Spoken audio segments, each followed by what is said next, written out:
계속해서 구역 성경 공부하겠습니다. 24과인데요. 레위기 25장에 나타나 있는 안식년과 희년에 관한 그런 내용입니다. 우리가 잘 아는 대로 이 안식년은 레위기 25장에 나오는 아주 독특한, 희년과 더불어서 아주 독특한 그런 제도인데요.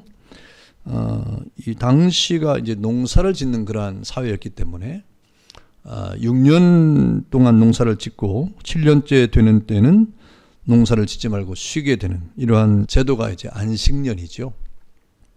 그래서 그 안식년을 두어서 그 7년째 되는 해의 곡식은 그냥 자생적으로 자라는 것입니다만은 그것은 이제 가난한 사람들이나 또 객이나 또 나그네들에게 이렇게 제공이 되는 그러한 해를 말하는 것입니다. 1년의 휴지기를 두는 것이죠.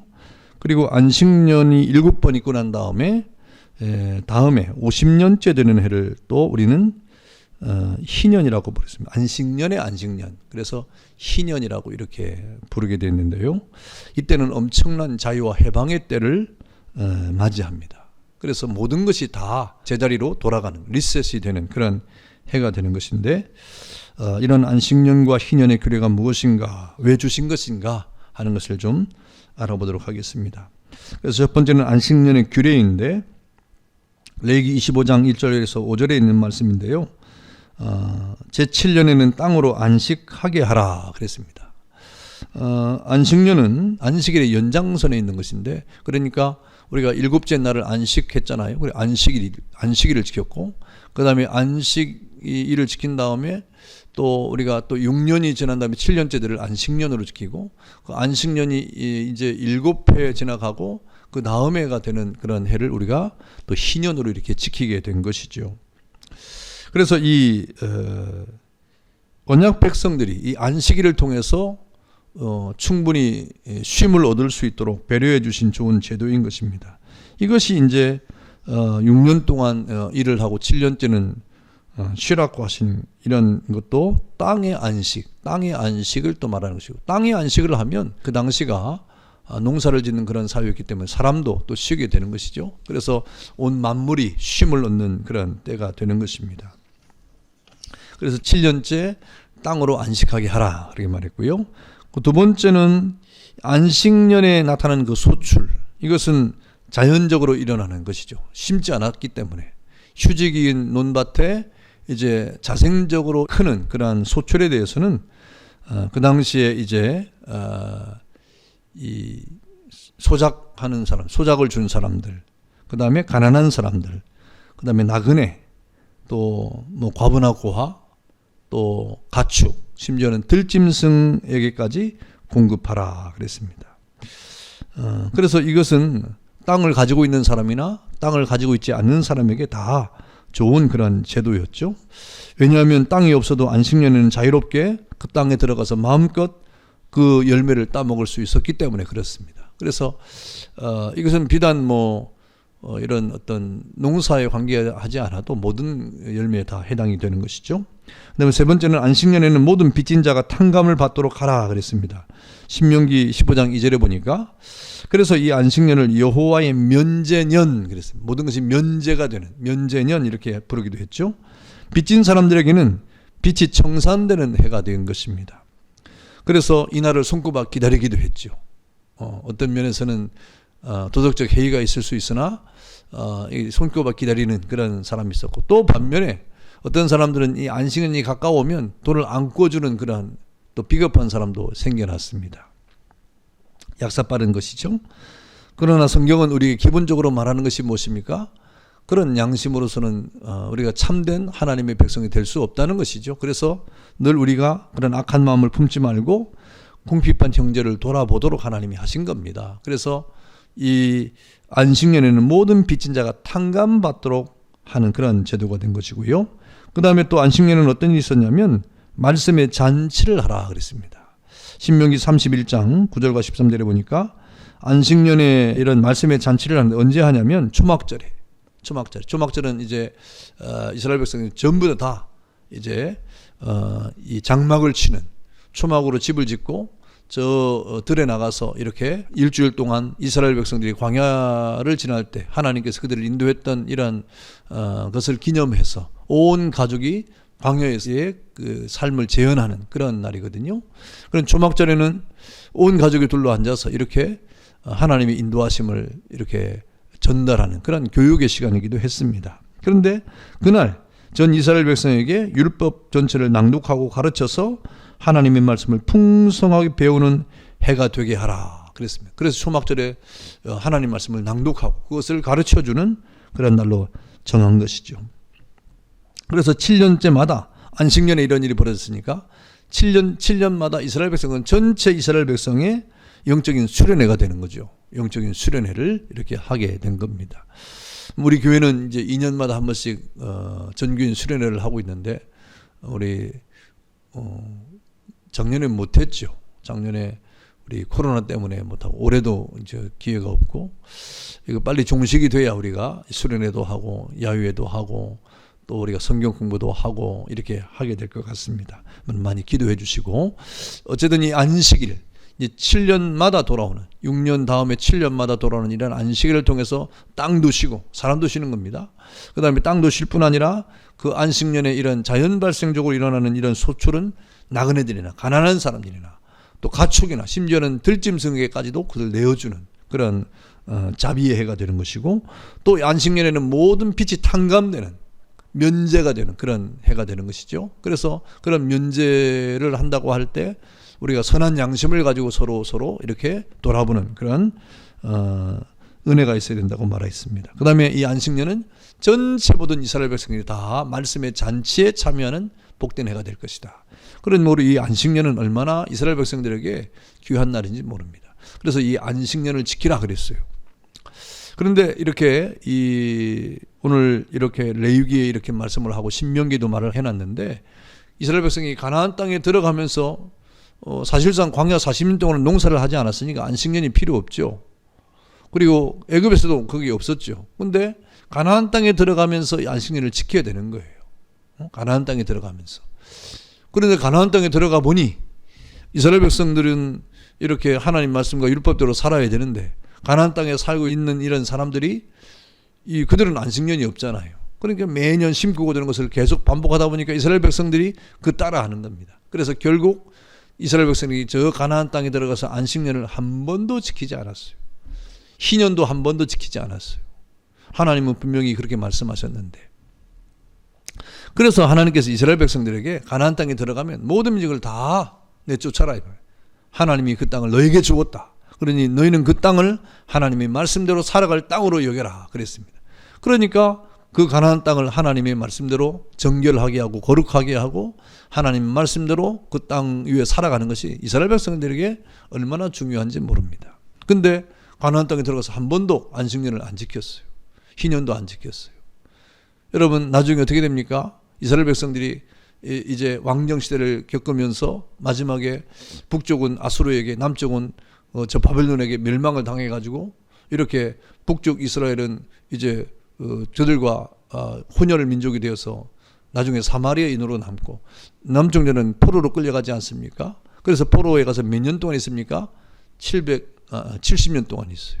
여러분 그 70년이 어떤 시간인가 이렇게 계산해 보니까 이스라엘 백성이 가나안 땅에 와가지고 이렇게 왕정시대와 사사시대를 지나면서 결국에 한 번도 지키지 않았던 안식년의 시간과 똑같습니다. 그것이 70년이라 이 말입니다. 그러니까 하나님께서 아예 강제적으로 70년을 이렇게 이스라엘 백성들로 하여금 안식년과 희년을 강제적으로 지키도록 70년을 포로 생활하도록 그렇게 만들어버리지 않습니까? 여러분 하나님의 교회도 마찬가지예요. 하나님의 교회는 거룩한 곳 아닙니까? 이곳은 하나님의 임재의 장소예요. 그래서 하나님께서 이 거룩한 교회를 세상적인 것이 아니라 인본주의적인 것이 아니라 하나님의 말씀으로 다스리도록 한 겁니다. 그래서 교회는 하나님의 말씀으로 충만해야 되고 또 하나님의 말씀을 따라 교회가 세워져야 되는 것이죠. 자, 희년의 규례를 한번 보겠습니다. 희년의 규례. 희년은 앞서 말씀드린 것처럼 50년째 되는 그런 해인데 7의 안식년이 지난 이후에 안식년이 7번 지난 다음에 그 다음에 그러니까 7년마다 안식년이 오니까 또 7번 안식이니까 77에 49년 뒤 50년째 되는 그런 해가 희년입니다. 그러니까 희년이 돌아오는 때는 그 앞에도 안식년이니까 2년 동안 쉬는 거예요, 사실은. 50년마다 2년 동안 안식년과 곧 이어서 희년이 찾아오니까 이태, 2해 동안을 이렇게 쉬게 되는 겁니다. 이 희년은 7월 10일, 다시 말하면 이스라엘 백성에게 이제 달력이 있는데, 그 달력은 이 유대력이 있고 종교력이 있어요.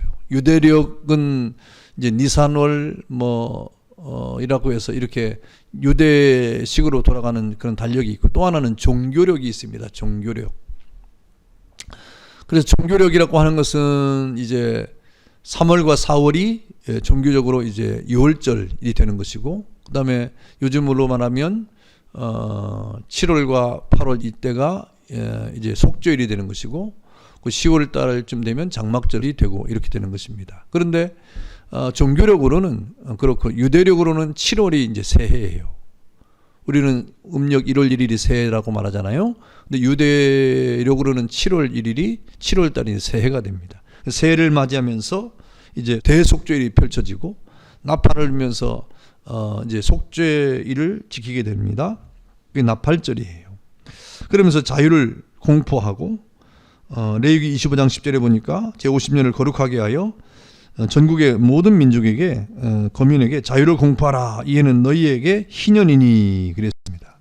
그러니까 이 희년은 모든 백성으로 하여금 자유를 선포하는 그런 해가 되는 것이죠. 그러니까 이때는 어떻게 됩니까? 노예, 종으로 있었던 사람들이 각기 자기 가족과 기업으로 돌아가기는 거예요. 여러분, 맨 처음에 이스라엘 백성이 가나안 땅을 정복하고 각 기업별로 이렇게 기업 분배를 하지 않습니까? 기업 분배를 하는데 이제 어쩌다 보니까 자기가 이제 자기 기업을 매매할 경우가 생기는 거예요. 그럼 다른 사람에게 팔고 또 기업을 이제 잃어버릴 때가 있지 않습니까? 그럴 때 기업을 다시 되찾는 방법이 몇 가지가 있는데, 이 희년이 그 한 가지예요.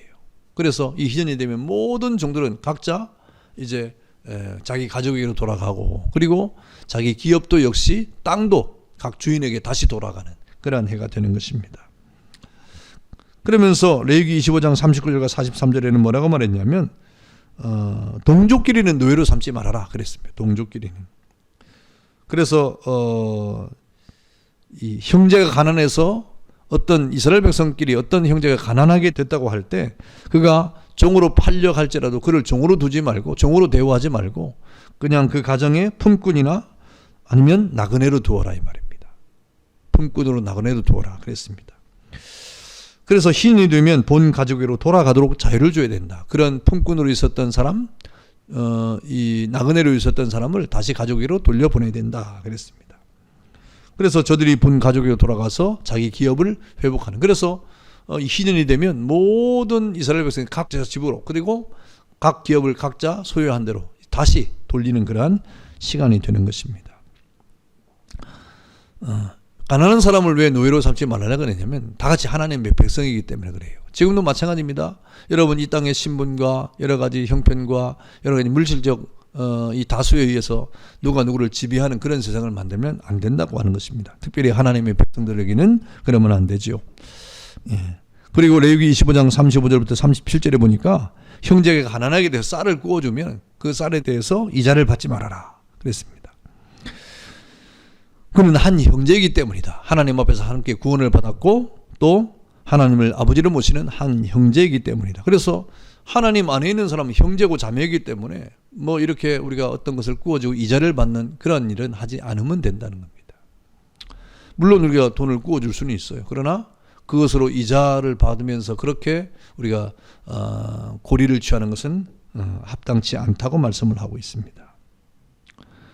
그러면서 만일 노예를 둘 필요가 있거든 같은 민족이 아닌 이방인에게 이렇게 둘 수 있다고 그 길을 열어두었습니다. 이건 그 당시의 형편에 따른 것이죠. 그 다음에 이방인에게 이스라엘 백성이 종이 된 경우에는 속량받을 수 있는 길이 세 가지가 있는데, 그건 어떤 사람이 종으로 팔려가게 되었을 때 그 종으로부터 노임을 받는 방법이 세 가지가 있다 이 말이에요. 첫 번째는 뭡니까? 그 사람 대신에 가장 가까운 친족이 대신 돈을 갚아주는 거예요. 이것을 기업 물을 자라고 말하는데, 그 기업을 물을 자, 돈을 갚아주는 거예요. 친족이. 그래서 그 기업이 그 지파에게 손실이 되지 않도록 하기 위한 그런 방법이죠. 그래서 예를 들면 이 베냐민 지파의 어떤 사람이 그 하나님 앞에 땅을 분배받아 가지고 이렇게 땅을 가지고 있었는데 너무 가난하고 또 돈이 안 돼 가지고 이것을 팔찌게 됐다 이 말이에요. 이것도 팔고 자기도 종으로 가게 되었을 때 그 베냐민 지파의 가장 가까운 친족이 대신 물러주는 거예요. 대신 돈을 갚아주고, 그러면 그 베냐민 지파의 기업은 다른 지파로 빼앗기지 않게 되는 것이죠. 그렇게 어떤 기업의 경계를 지키기 위한 방법을 썼던 겁니다. 그럼 또 하나는 자기 스스로 돈을 벌어서 갚는 경우가 있어요. 자기 스스로 돈을 벌어야 되는 것이죠. 그리고 마지막에는 뭡니까? 희년제도. 이 희년제도입니다. 희년이 되면 다시 종되었던 사람은 돌아가고 기업도 다시 돌려받는 이런 경우가 되는 것입니다. 그래서 이 희년의 규례는 이 팔렸던 모든 부동산들을 본래 기업의 주인에게로 되돌아가도록 했다 그랬습니다. 그래서 매매된 모든 토지는 무조건 주인에게로 돌려줘야 됐습니다. 레위기 25장 13절로 28절이죠. 그래서 이 토지를 매매했다고 하는 것은 다시 말하면 하나님은 이 땅을 사고 팔지 말라 그랬어요. 그렇다고 하면 이 땅을 팔았다고 하는 말은 뭐냐면 원래는 주인은 변하지 않아요. 그 기업으로 이렇게 묶여져 있기 때문에 땅 주인은 변하지 않는데 경작권을 이렇게 매매한 경우가 될 것입니다. 그래서 희년이 되면 그 경작권마저도 이제 주인에게 돌려주라 이런 개념이 되겠죠. 요즘에는 우리가 땅을 사고 팔고 하잖아요. 부동산. 요즘에 이 LH 때문에 부동산이 얼마나 또 지금 많은 문제가 생겼습니까? 땅을 사고 파는 일들을 지금 하고 있지 않습니까? 그래 땅을 아예 주인이 되는 것이죠. 그런데 오늘 하나님께서는 그 땅은 사고 파지 말라 그랬어요. 땅은 하나님 것이다. 비록 너희에게 기업으로 주었으나 그건 하나님 거라 이 말입니다. 하나님 것인데 내가 각 지파에게 기업으로 분배해가지고 나눠 주었다. 그러니 그 서로 사고 팔지 말아라. 단지 지금 매매를 했다는 것은 경작권을 말하는 경작권. 그 땅이 아니라. 그러나 희년이 되면 희년 때에 그 경작권마저도 주인에게로 돌려주는 그런 일이 된 것이죠. 예. 아까 말한 것처럼 토지 모르는 경우도 있었고요. 그래서 이 제도를 통해서 하나님께서는 경제 제도에 있어서 경제적으로 요즘 이런 희년 제도가 얼마나 사람들에게 많은 연구의 대상이 되고 있습니다. 그래서 희년 연구회도 있고요.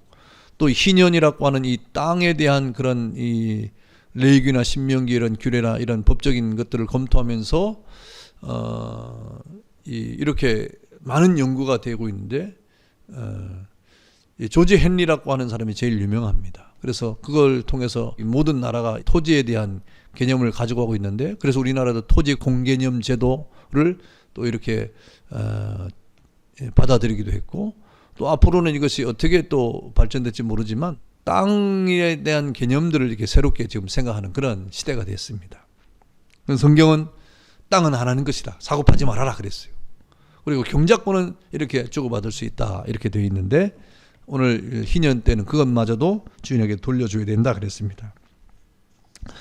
그 다음에 이 성례의 가옥들 레위기 25장 29절로 31절 한번 읽어봅시다. 레위기 25장 29절로 31절 보니까 뭐라고 써 있냐면, 성벽 있는 성례의 가옥을 팔았으면 판지 1년 안에는 물을 수 있나니 곧 그 기한 안에 물으려니와 1년 안에 물으지 못하면 그 성 안의 가옥은 산자의 소유로 확정되어 대대로 영구히 그에게 속하고 희년이라도 돌려보내지 아니할 것이니라 그랬습니다.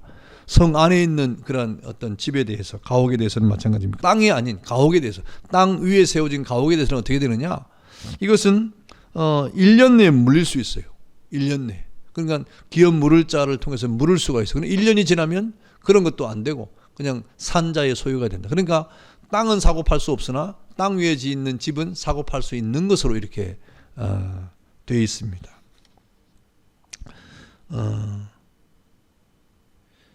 대신에 이제 32절부터 보면 레위인 같은 경우는 땅이 없잖아요. 레위인 같은 경우는. 그렇기 때문에 레위인 같은 경우에 이 가옥이라고 하는 것은 언제든지 물릴 수 있었습니다. 그리고 희년이 되면 다시 레위인에게로 돌아가는. 그래서 레위인의 소유는 전혀 변함이 없도록 이렇게 만든 것이죠. 왜냐하면 레위인은 땅이 없기 때문에 그렇습니다. 그 다음에 성 밖에 있는 그러한 이 땅은 우리 31절에 보니까 그러나 성벽이 둘리지 아니한 촌락의 가옥은 나라의 전토와 같이 물려주기도 할 것이요 희년에 돌려보내기도 할 것이니라. 성 밖에 있는 가옥, 촌락 밖에 있는 것이죠. 그런 예외로 두어서 언제든지 물을 수 있고 다시 희년이 되면 돌아가도록 그렇게 했던 것입니다. 그래서 이 희년의 규례는 경제 구조상 모든 이스라엘 백성들이 결코 이렇게 급격한 어떤 변화나 손해를 보지 않도록, 그러면서 그 모든 하나님이 주신 규례를 지킬 수 있는 그런 법적인 근거가 된 것입니다. 그래서 모든 땅으로 밭갈지 않은 본래로 돌아가게 하려는 것이다.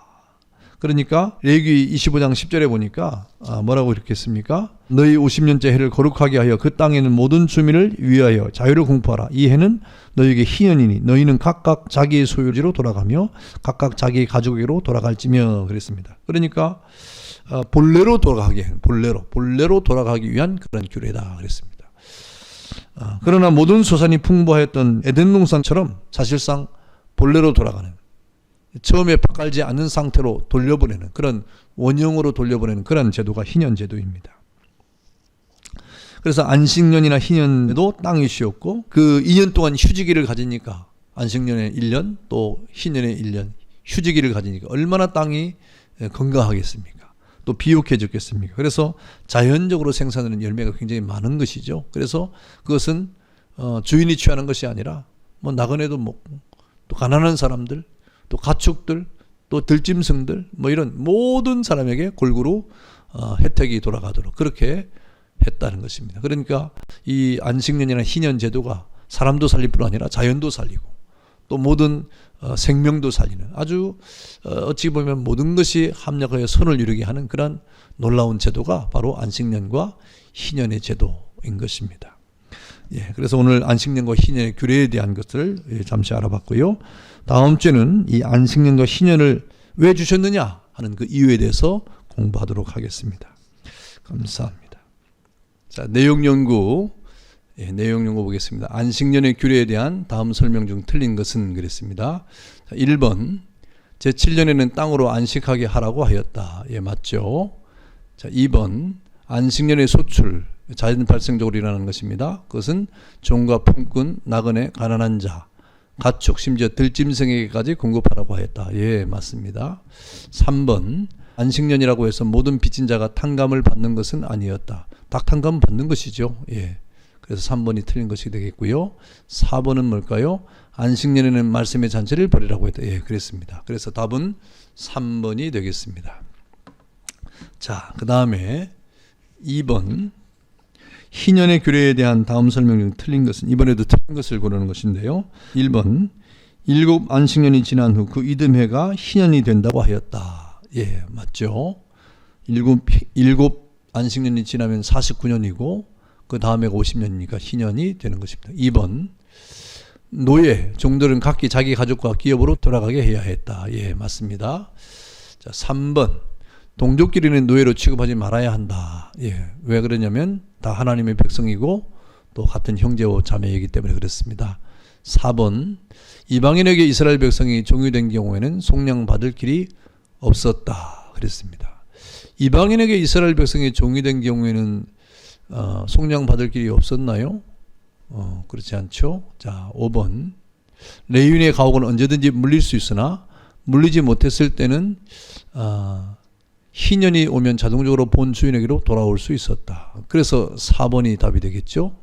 예, 이스라엘 백성들은 종이된 경우에 속량 받을 길이 없지 않고 있었습니다. 그것이 바로 희년이죠. 예, 토론과 적용 보겠습니다. 영원한 희년을 예비하신 하나님께 감사하고 또 그날의 속효기를 대망하며 살아가는가 하고 지금 묻고 있습니다. 이 희년이라고 하는 이 해는 모든 것이 자유와 해방의 때 아닙니까? 그것은 바로 우리 주님이 다시 오시는 그날에 우리가 모든 죄의 속박으로부터 벗어나고 모든 어두움으로부터 모든 허물로부터 벗어나는 그런 날이 될 것입니다. 그날을 대망하면서 우리가 살아가고 있는데 우리가 이런 희년의 소망, 그 주님의 오심에 대한 대망의 때를 바라보면서 우리가 믿음으로 승리해야 될 것입니다. 감사합니다.